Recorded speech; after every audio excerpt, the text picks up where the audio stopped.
হচ্ছে পতলা হোমস্টে। এটা হচ্ছে তাঁবুতে একদম ন্যাশনাল হাইওয়ের ধারে।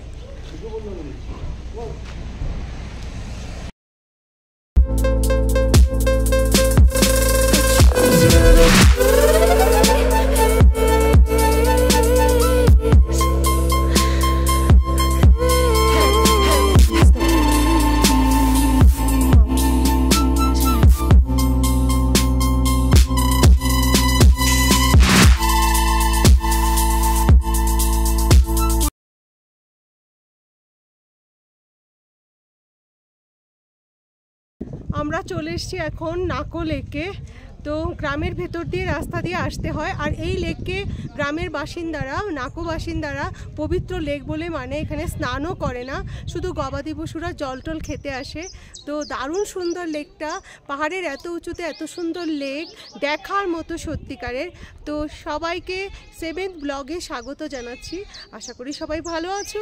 আমাদের ভিডিওগুলো যদি ভালো লাগে অবশ্যই লাইক কমেন্ট শেয়ার করে দিও। ভালো হোমস্টে তো পেয়েছি, কিন্তু এরকম কলকাতার মতো মুচমুচে গরম গরম, এই যে দেখো পকোড়া ভেজে এনে দিল। কলকাতা থেকে আনা মুড়ি দিয়ে পাকোড়া দিয়ে এখন জম্পেশ খাওয়া দাওয়া হবে আমাদের।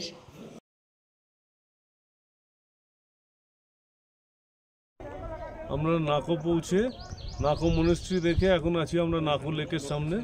এই নাকো লেক দেখার পর আমরা এখান থেকে বেরিয়ে যাব। এখান থেকে আরও 65 কিলোমিটার 65 কিলোমিটার যেতে হবে, গেলে পরে পাবো আমরা তাবো। তার আগে এই রাস্তাতেই একটা হাইওয়ে ধরে যেতে গেলে একটা মাঝখানে একটা রাস্তা ডান দিকে উঠে যাবে গিউ মনেস্ট্রির দিকে, গিউ শান্তি স্তূপা। ওটা আমরা গিয়ে দেখে আবার ব্যাক করে এই রাস্তায় নেবে, তারপর আমরা তাবোতে গিয়ে আজকে নেক্সট।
রাস্তার দুধারের সৌন্দর্য দেখতে দেখতে আমরা পৌঁছে গেলাম নাকোতে।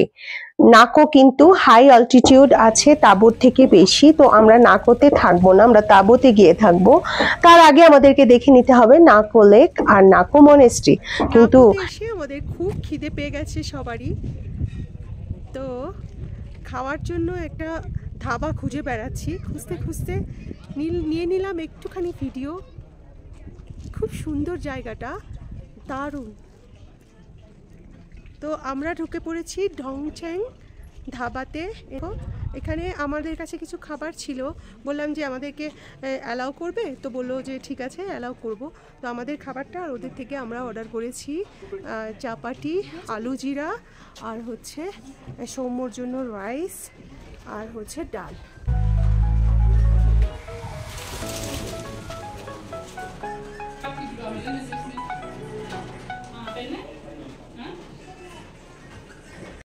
পেট পুরে খাওয়া দাওয়া করার পর আমরা চললাম নাকো মনেস্ট্রির উদ্দেশ্যে।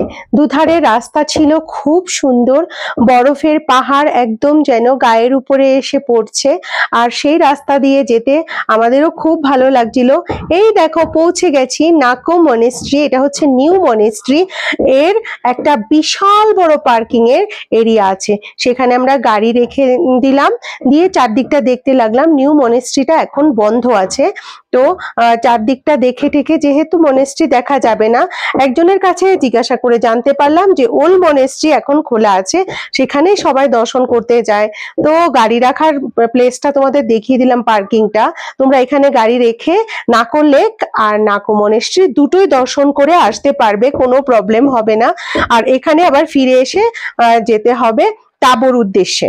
তো চলো আমরা যাই।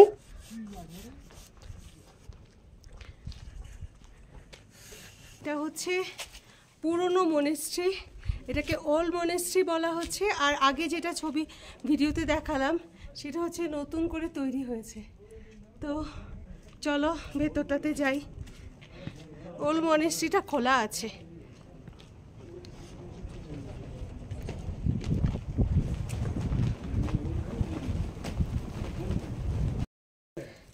এই মনেস্ট্রিটা সম্বন্ধে জানার জন্য দেখো আমি তুলে নিয়েছি, পুরোটা এর সম্বন্ধে জানা যাবে এখানটাতে। ওল্ড মনেস্ট্রি আবার দুটো রুম আছে, যে একটা রুমে ভিডিও আর পিক নেওয়া বারণ, কিন্তু পাশে একটা নতুন ঘর তৈরি করা হয়েছে, এখানে কিন্তু ভিডিও আর পিক নেওয়া যাবে। তো আমরা ঘুরতে ঘুরতে কিছুটা নিয়ে নিলাম। হিমাচলি স্টাইলে বসার জায়গা এবং সুন্দর একটা মানে দেখার মতো প্লেস হচ্ছে নাকো মনেস্ট্রি। এখন আবার আমরা চলে এসেছি সেই যে নতুন মনেস্ট্রি তার পার্কিং এর কাছে। এর পাশ দিয়ে গ্রাম, এই যে রাস্তাটা উঠে গেছে, এই রাস্তাটার এক পাশে বাদিকে হচ্ছে মনেস্ট্রি আর ডান দিকে ভেতরে চলে গেলে হলো নাকো লেক। তো আমরা গ্রামের ভেতর দিয়ে যাচ্ছি, আর সবসময় কিন্তু গ্রামের ভেতরের এই রাস্তাগুলো আমাকে ভীষণ ভাবে টানে, আমাদের সবার খুব ভালো লাগে। তো আমরা হাঁটতে হাঁটতে যাচ্ছিলাম। এর ভেতরে কিন্তু কোনোভাবেই কোনো গাড়ি যাবে না, একদম নাকো ভিলেজ এটা। ये क्या गांव है दीदी? हाँ जी हाँ जी हाँ, नाम क्या है इस गांव का? नाको नाको। अच्छा अच्छा। সৌমকে বলো, শুনেছি। নাকো ভিলেজের ভেতর দিয়ে যেতে যেতে আমরা দেখছিলাম নাকো ভিলেজবাসীদের কিরকম ভাবে প্রকৃতির সঙ্গে, প্রতিকূল পরিবেশের সঙ্গে মানিয়ে চলতে হয়। যখন বরফ পড়ে না, তখন জ্বালানি হিসেবে তাদের যেগুলো ব্যবহার করতে হয় সারা বছর ধরে তারা সেটা সংরক্ষণ করে একদম গুছিয়ে রেখে দেয়। তারপরে গবাদি পশুদের কিভাবে রাখে, নিজেরা কিভাবে সার্ভাইভ করে, সবকিছু আলোচনা করতে করতে দেখতে দেখতে যাচ্ছিলাম। আর তখনই দেখলাম কি কিছু গাধা আর দেখো ভেড়ার পাল নিয়ে একটা মেয়ে আসছে, খুব ভালো লাগছিল দেখতে। এটা হচ্ছে আপেলের বাগান। আপেল বাগানে এখন আপেল নেই, ফুল ধরেছে। আমরা যারা প্লেনে থাকি তাদের সুবিধার কোনো শেষ নেই, কিন্তু এখানকার বাসিন্দাদের এই কষ্ট আর এত প্রতিকূল পরিবেশের সঙ্গে যে যুদ্ধটা, লড়াইটা ওদেরকে লড়তে হয়, সেটা দেখে না ওদেরকে কুর্নিশ জানাতে ইচ্ছে করছিল ভীষণভাবে। সবাই ওইখানে পরিশ্রম করে, কেউ কিন্তু এখন বাড়িতে নেই, সবাই খেতি জমিতে কাজ করতে গেছে, গবাদি পশুদেরকে খাওয়াতে গেছে। তো এইসব কাজ করেই তাদের দিন কাটে।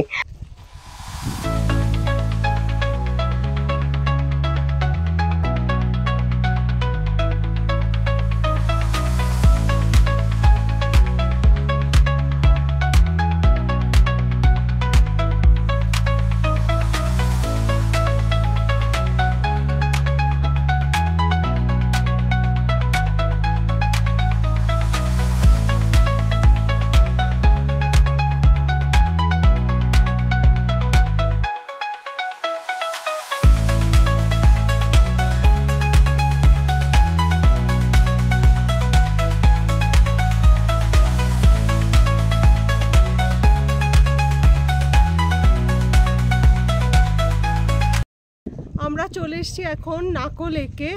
তো গ্রামের ভেতর দিয়ে রাস্তা দিয়ে আসতে হয়। আর এই লেককে গ্রামের বাসিন্দারা, নাকো বাসিন্দারা পবিত্র লেক বলে মানে এখানে স্নানও করে না, শুধু গবাদি পশুরা জল টল খেতে আসে।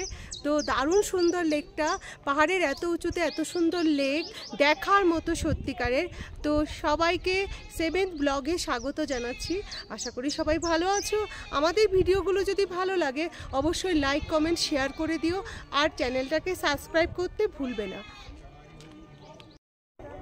আমরা নাকো পৌঁছে নাকো মনেস্ট্রি দেখে এখন আছি আমরা নাকো লেকের সামনে। এই নাকো লেক দেখার পর আমরা এখান থেকে বেরিয়ে যাব। এখান থেকে আরও 65 কিলোমিটার, 65 কিলোমিটার যেতে হবে। গেলে পরে পাবো আমরা তাবো। তার আগে এই রাস্তাতেই একটা হাইওয়ে ধরে যেতে গেলে একটা মাঝখানে একটা রাস্তা ডান দিকে উঠে যাবে গিউ মনেস্ট্রির দিকে, গিউ শান্তি স্তূপা। ওটা আমরা গিয়ে দেখে আবার ব্যাক করে এই রাস্তায় নেবে, তারপর আমরা তাবোতে গিয়ে আজকে নাইট স্টে।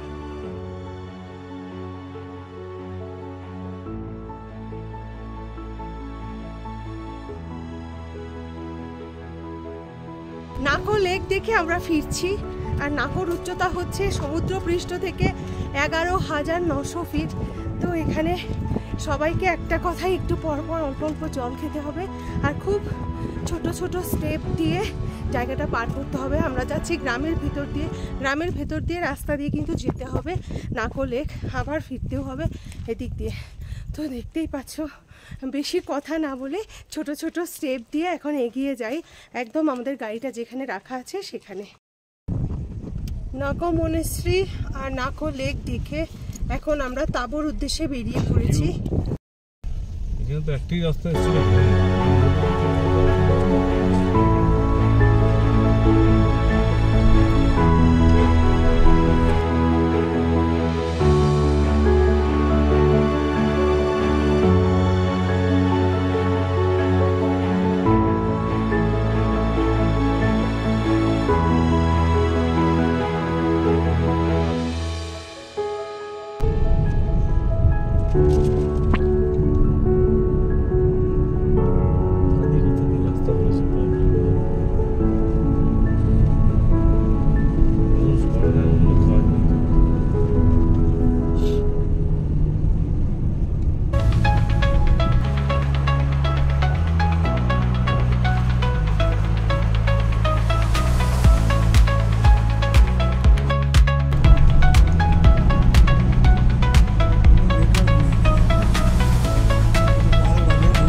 চলতে চলতে আমরা চলে এসেছি স্পিতি আর কিন্নরের বর্ডার সুমধোতে। সুমধোতে এসে আমাদেরকে গাড়ি এবং আমাদের সবার নাম রেজিস্টার করে তারপর যেতে হবে, এন্ট্রি করে নিতে হবে সমস্ত কিছু।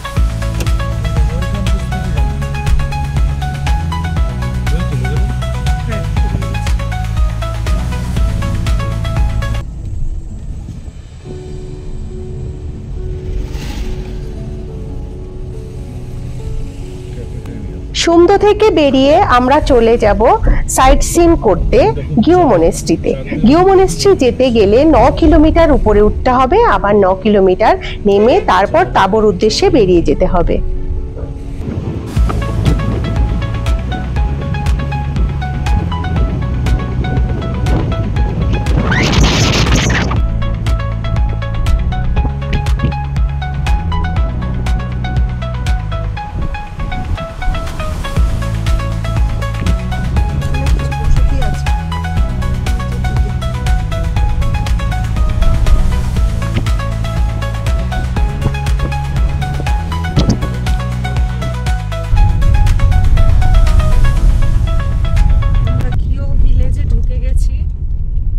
মনেস্ট্রির উদ্দেশ্যে। রাস্তার অবস্থা খুবই বাজে, খুবই বাজে ছিল।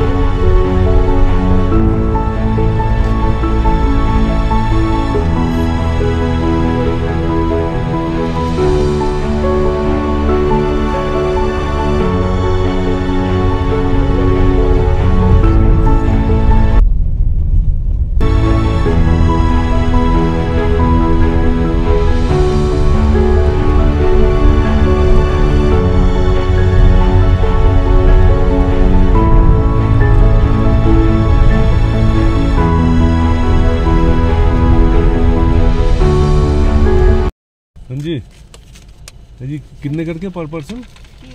30 रुपया पर पर्सन। ये मंदिर का डोनेशन है। अच्छा। ঢাঙ্কার মনিস্ট্রিতে ঢুকতে গেলে লাগবে পার পারসন 30 টাকা করে এন্ট্রি ফি। এটা মন্দিরে ডোনেশন হিসেবে নেওয়া হয়।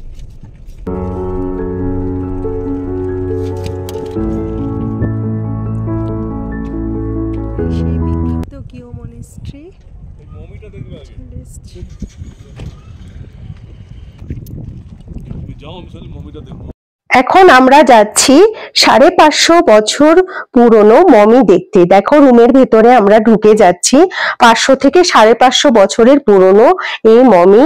এই মমিটা আসলে বুদ্ধিস্ট মঙ্ক সাংঘা তেনজিং এর। উনি স্বেচ্ছায় মমি হয়ে গিয়েছিলেন এবং এটা একটা প্রসেসের মাধ্যমে যেতে হয়। এটাকে বলা হয় সেলফ মমিফিকেশন। এখানে দেখতেই পাচ্ছ ওনার একদম উনি যেভাবে বসেছিলেন সেভাবেই উনি বসে আছেন এত বছর ধরে। সারা পৃথিবীতে 24টা এরকম মানে সেলফ মমি আছে, সেলফ মমিফিকেশনের মাধ্যমে মমি হওয়া আছে, কিন্তু মানে আমাদের ভারতবর্ষে আর আছে কিনা সন্দেহ আছে। তো প্রায় 530 থেকে 550 বছর আগে তিনি এই একটা প্রসেসের মাধ্যমে ধীরে ধীরে মমি হয়ে গিয়েছিলেন। দেখতেই পাচ্ছ ওনার দাঁত নখ সবকিছুই কিন্তু ইনটেক্ট দেখা যাচ্ছে।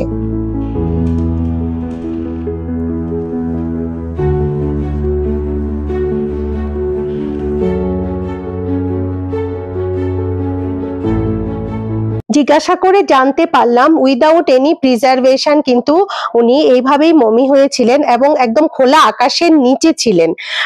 পরে 5-7 বছর আগে এরকম একটা কাঁচ দিয়ে ঢেকে দেওয়া হয় এবং উপরে একটা মানে ছোট্ট করে মন্দির বানিয়ে দেওয়া হয়।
গিও মনেস্ট্রিতে 15-20 মিনিট কাটিয়ে আমরা আবার চললাম তাবর উদ্দেশ্যে।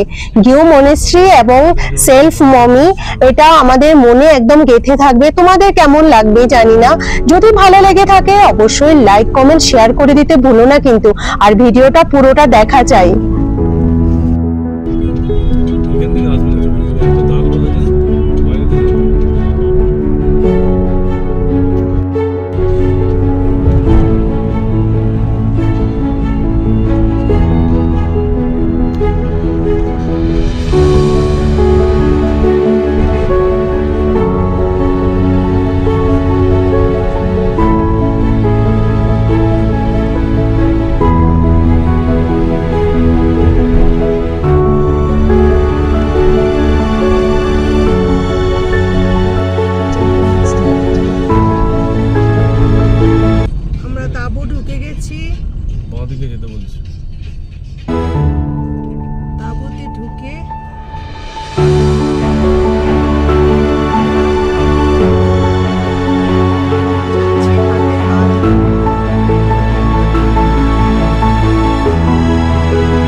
তাবো মনেস্ট্রি।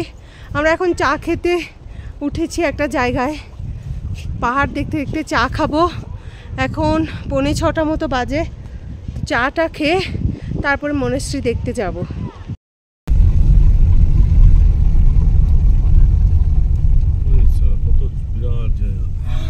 কি বিশাল জায়গা, হেলিপ্যাড গ্রাউন্ড। হেলিপ্যাড গ্রাউন্ডে আমাদের গাড়িটা রেখে আমরা চলে গেলাম ঘর খুঁজতে, কোথায় ভালো একটা ঘর পাবো। তো ওখানে আমরা ভালো ঘর-টর পেলাম না, আর চলে গেলাম একটু তাবো মেইন রোডের দিকে, যেটা ন্যাশনাল হাইওয়ে। সেখানে গিয়ে পেয়ে গেলাম একটা সুন্দর হোমস্টে, যার নাম হলো পোতালা হোমস্টে। তাবোতে আমরা যে হোমস্টেটাতে উঠেছি সেখান থেকে ভিউ দেখো। আর তাঁবুতে কিন্তু প্রচুর কেভ আছে। তো এর বারান্দাতে বসার জায়গার অ্যারেঞ্জমেন্ট দেখো, দুর্দান্ত। দেখো কত বিশাল বড় বারান্দা। এটা হচ্ছে দোতলা। প্রথমে আমরা একতলা রুম দেখেছিলাম, যেহেতু এখন অফ সিজন চলছে। এটা হচ্ছে ওদের বসার জায়গা। রুম দেখাচ্ছি এবারে।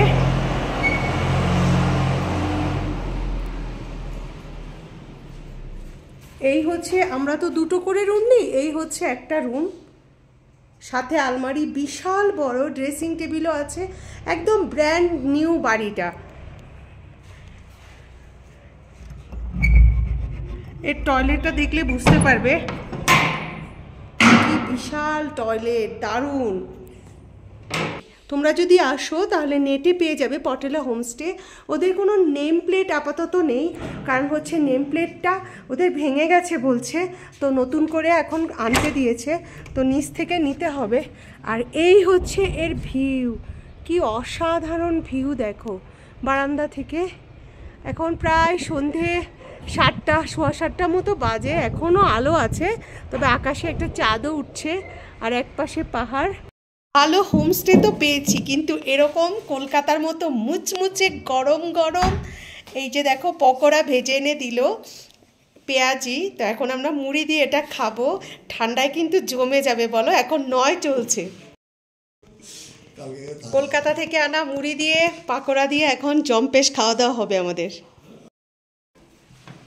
এটা হচ্ছে হিমাচলি স্টাইলে বসে খাওয়া দাওয়ার জায়গা, অসাধারণ সুন্দর, দারুণ দারুণ। আমরা খাওয়ার জন্য রেডি। 9:30টায় টাইম দিয়েছিল, আমরা এই 10-15 মিনিট লেট করে চলে এসেছি। তো এখন আমরা খেতে বসবো। তো খাওয়ার জায়গাটা দারুণ না? এখনও ঘরে না নতুন রঙের গন্ধ বেরোচ্ছে।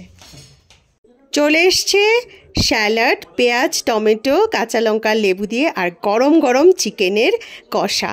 তো আমাদেরকে আগেই বলেছিল তোমরা যদি হাফ চিকেন নাও 280 টাকা একদম আমরা রান্না করে দেব। তো ওরাই কিনে এনে রান্না ঠান্না করে দিয়েছে, মাত্র 280 টাকা, ভাবা যায়। আর দেখো 15 টাকা করে পিস রুটি। তো সারাদিন জার্নির পরে এই সেবাটা পেলে কি ভালো লাগে বলো। তার উপরে গরম গরম খাবার তো কোনো কথাই হবে না। মানুষ বলে না, মেজাজটাই হচ্ছে আসল রাজা। তো দেখো খাওয়া দাওয়ার পরে এইভাবে ফোন নিয়ে শুয়ে শুয়ে কথা বলার মজাটাই আলাদা। দোতলাতে দুটো রুম আর একটা সিনেমা হলের মতন বড় ড্রয়িং রুম। গুড মর্নিং সবাইকে। আমরা আছি তাঁবুতে। তাঁবুতে আমরা আরও একটা দিন স্টে করব, কারণ আমরা যে হোমস্টেতে উঠেছি তার চারপাশটা পরিবেশ এবং হোমস্টেটা এত বড় এবং এত সুন্দর সাজানো গোছানো, তার খাবারগুলো এত ভালো। তো আমরা ঠিক করেছি আরও একদিন এখানে থাকবো। দেখতেই পাচ্ছ ওরা নিজেরা খেতি জমি করে, এই দেখো, আর এক পাশে পাহাড়। এটা হচ্ছে পেছন সাইডটা হোমস্টের। আমরা এখন চলে এসেছি ব্রেকফাস্ট করতে। গরম গরম ব্রেকফাস্ট দেখবে, ওয়েট করছি সবাই। সকালবেলার ব্রেকফাস্টে আলুর পরোটা, মানে আলু পেঁয়াজের পরোটা, আচার, বাটার আর দই। আর সৌম নিয়েছে ব্রেড, পোচ, বাটার আর চা। এদিকে জোরদার ব্রেকফাস্ট খাওয়া চলছে, তাহলে আমিও খাওয়া শুরু করে দিই এখন। তো আজকের মতো আর ভিডিওটা লম্বা করছি না, নেক্সট ভিডিও দেখার জন্য সবাইকে আমন্ত্রণ জানাচ্ছি। আর এই ভিডিওটা যদি ভালো লাগে তবে অবশ্যই লাইক, কমেন্ট, শেয়ার করে দিও, আর আমাদেরকে ফলো করতে ভুলো না।